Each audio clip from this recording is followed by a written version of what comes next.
Quando alguém pega a Bíblia pela primeira vez e abre na primeira página, o que vai pular para fora em direção ao leitor é o pressuposto básico de que existe um ser sobrenatural que criou, comanda e cuida do universo, do planeta Terra e de seus habitantes. Essa afirmação, Deus existe, tem sido uma das mais debatidas por séculos e principalmente nos últimos 3 séculos. Por esse ser, comumente chamado de Deus, não ser visível, não podemos fazer a comprovação mais fácil e mais utilizada, a de testemunhas oculares. Mas temos muitos outros meios para verificar. Um deles é o argumento cosmológico, que é o argumento para a existência de Deus. Esse argumento tem 3 premissas. Primeiro, tudo que começa a existir tem uma causa. Segundo, o universo começou a existir. E terceiro, portanto, o universo tem uma causa. Para verificar que a conclusão é correta, temos que passar pelas 2 primeiras premissas. Isso a gente faz através da lógica. Deixa eu dar um exemplo. Eu estava esses dias passeando no shopping, numa livraria, mais especificamente, com alguns amigos, e tinha lá um livro intitulado Todos os Homens Mentem. Eu não sei do que se trata o livro, mas a primeira coisa que eu fui olhar era o nome do autor. Ele era um homem. Então, qual seria a maneira lógica de lidar com essa afirmação? Primeiro, todos os homens mentem. Segundo, o autor é homem. Terceiro, o livro é uma mentira. Lógico que para chegarmos à conclusão da terceira afirmação, teremos que verificar se as 2 primeiras premissas são verdadeiras. E é lógico que a primeira já não passaria no teste. A primeira premissa a respeito da existência de Deus diz: tudo que começa a existir tem uma causa. Talvez essa seja a mais fácil. Vamos imaginar a seguinte cena. Você está sentado na sua sala de estar assistindo TV e de repente uma piscina aparece do nada na sua frente. Já aconteceu isso contigo? Não, né? Que estranho, comigo também não. E na realidade, acho que isso não acontece com ninguém. Sabemos que as coisas por realidades empíricas e experiências que vemos todos os dias não surgem do nada. De acordo com essa premissa, portanto, podemos entender que tudo que começa a existir tem uma causa. Já ouvimos muitas teorias, até mesmo do famoso cientista ateu de Oxford, Richard Dawkins, de que talvez algum extraterrestre super evoluído pode ter deixado sua semente aqui no planeta Terra para que a vida viesse a existir. Apesar de Dawkins negar fervorosamente a existência de um Deus que sempre existiu, como se explicaria a origem desses seres extraterrestres ou dos seus predecessores? Como eles surgiram? Até mesmo o famosíssimo cético David Hume, em suas cartas, não conseguiu negar a primeira premissa, dizendo que ele nunca afirmou tão absurda preposição de que algo pudesse iniciar sem uma causa. Já que a primeira premissa foi resolvida, vamos à segunda, que é: o universo teve um começo. Aristóteles e muitos depois dele criam que o universo era estático e que era eterno também, ou seja, ele sempre existiu. Por isso, eram completamente contrários à ideia de que o universo havia tido um começo. O que seria descoberto a partir do século XIX seria uma grande surpresa para todos. Com a ajuda da teoria de Albert Einstein e diversos físicos da década de 1920, concluiu-se que seria impossível que o universo fosse estático. Na verdade, o universo estaria se expandindo. E se algo está em expansão, a lógica é que esse elemento teve um início quando começou a se expandir. Pensa num balão sendo enchido. A cada soprada, o balão cresce mais e mais. Você já encheu um balão por um tempo infinito? Penso que a resposta seria não, por 2 motivos. Primeiro, você não é infinito. Segundo, se o balão está aumentando de tamanho, é porque ele teve um início. Depois de 2 premissas concluídas e confirmadas, vamos à última. Mas antes, vamos voltar à história da piscina na sala de estar. Vamos dizer que tem alguém do seu lado e você pergunta: de onde que veio essa piscina? E a resposta seja: de lugar nenhum, simplesmente apareceu do nada. Você aceitaria essa resposta? Lógico que não. A mesma coisa acontece com o nosso universo. Se teve um início, ele teve uma causa. Alguma coisa ou alguém fez com que o universo que conhecemos hoje viesse à existência. Mas nosso problema não para por aí. Alguém poderia perguntar, e muitos já me fizeram essa pergunta: então quem criou Deus? Se tudo que existe tem uma causa, qual é a causa de Deus existir? O problema desse questionamento é rapidamente solucionado. Se você faz essa pergunta, você se esquece da primeira premissa que desenvolvemos. Tudo que começa a existir tem uma causa. Agora, se a crença em Deus é de um ser que não começou a existir, não teve nascimento, então ele não pode fazer parte da mesma lógica aplicada para o universo. Ele não tem uma causa. Somente aquilo que é finito tem uma causa. Deus é um ser infinito. E além disso, existe a necessidade de algo ou alguém no universo ser infinito, porque o ciclo de causa seria infinito e isso é impossível. Agora, o que podemos saber a respeito dessa causa, de acordo com o que vimos até agora? Com certeza tem que ter as seguintes características: uma causa no espaço e no tempo que não tem a causa inicial, fora do tempo, imaterial, um ser pessoal com liberdade de escolha e com enorme poder. Vem cá, se parece com algo que você já ouviu falar? O outro argumento para a existência de Deus é o argumento do design, ou argumento teleológico, que trabalha com a ideia do extraordinário equilíbrio das leis fundamentais, dos parâmetros da física e das condições iniciais do universo.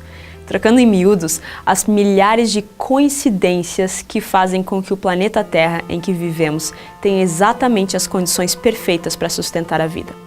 Na última década, o Brasil e principalmente o estado de São Paulo têm sofrido imensamente com as enchentes que trazem pavor à população a cada ano.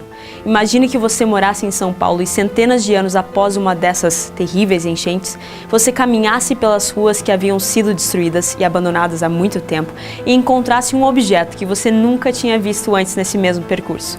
Um avião Boeing 747 inteiro no meio da calçada. Como é que ele foi parar lá? Então você raciocina e conclui que, com o passar de muitos anos, o lixo deixado pela enchente de toda a cidade e mais alguns objetos se acumularam e formaram aquele lindo avião. Isso parece plausível para você? Não. O mais plausível seria imaginar que engenheiros se reuniram por dias e meses, projetaram um avião e finalmente o construíram. É lógico que essa é uma ilustração e não o que um ateu acreditaria. Mas chega perto da teoria de que através de anos e anos de desenvolvimento e modificações aleatórias de adaptação, o mundo e as condições perfeitas da Terra que conhecemos hoje teriam surgido. O avião é obviamente arquitetado por homens, porque já vimos isso acontecer, temos prova da complexidade dele. Logicamente, algo tão complexo deve ser feito por seres humanos inteligentes. Mas o que as coisas naturais ou o próprio planeta Terra têm de tão especial? E por que precisaríamos associar nosso universo a um ser inteligente e não somente ao acaso? Vamos ver. O astrônomo Hugh Ross formulou algumas evidências dos parâmetros especiais que temos no universo. Entre 32 deles, vamos ver apenas 6. Primeiro, se a inclinação da Terra fosse um pouco maior ou menor, as temperaturas da superfície seriam extremas demais para suportar a vida.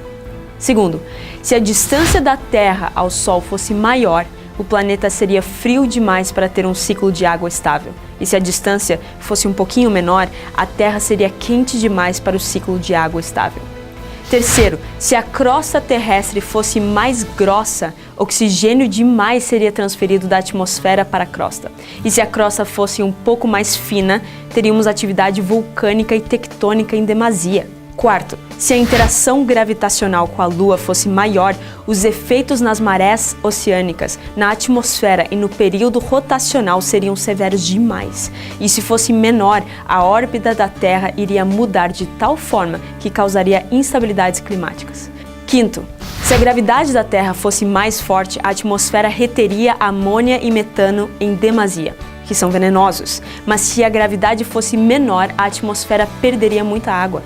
E sexto, se a duração do dia fosse maior, as diferenças na temperatura seriam grandes demais para manter a vida. Mas se o dia fosse mais curto, a velocidade dos ventos atmosféricos seriam grandes demais para que a vida sobrevivesse. Com essas informações, e sem falar na imensa e incompreensível complexidade do DNA humano, do corpo e até de um pequeno, mas não tão simples, átomo, é fácil entender por que alguns têm muita dificuldade de aceitar a teoria da evolução aleatória das condições terrestres. O engenheiro e cientista Walter Bradley, por exemplo, escreve que é muito fácil entender por que tantos cientistas mudaram de opinião nos últimos 30 anos, concordando que o universo não pode ser racionalmente explicado por um acidente cósmico. Ele também diz que evidências para um arquiteto inteligente se tornam mais convincentes quanto mais nós compreendemos a respeito do nosso habitat, cuidadosamente desenhado.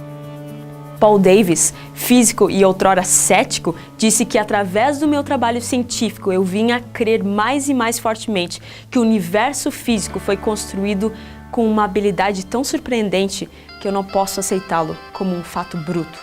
Eu não posso acreditar que nossa existência nesse universo é um mero equívoco do destino, um acidente da história, um engano acidental no grande drama cósmico. Sir Fred Hoyle, famoso astrônomo agnóstico britânico que anteriormente, em 1951, argumentou que as coincidências eram apenas isso, coincidências. Em 1984 mudou de ideia, como mostra essa citação. Tais propriedades parecem tecer pelo tecido do mundo natural como um fio de coincidências felizes. Mas existem tantas estranhas coincidências essenciais à vida que alguma explicação parece ser necessária para dar conta delas. Ganhador de Prêmio Nobel de Física, Arno Penzias, faz a seguinte observação sobre o caráter enigmático do universo. A astronomia nos leva a um evento único, um universo que foi criado do nada e equilibrado delicadamente para prover exatamente as condições necessárias para suportar a vida. Na ausência de um acidente absurdamente improvável, as observações da ciência moderna parecem sugerir um plano oculto, ou, poderia dizer, sobrenatural. O renomado físico Freeman Dyson diz que, ao olharmos para o universo e identificar os muitos acidentes da física e da astronomia que têm trabalhado para o nosso benefício, quase parece como se o universo, em algum sentido, soubesse que nós estávamos chegando. Eu acredito que ele sabia, sim. Não o universo, mas um ser sobrenatural que vai além daquilo que podemos explicar ou compreender.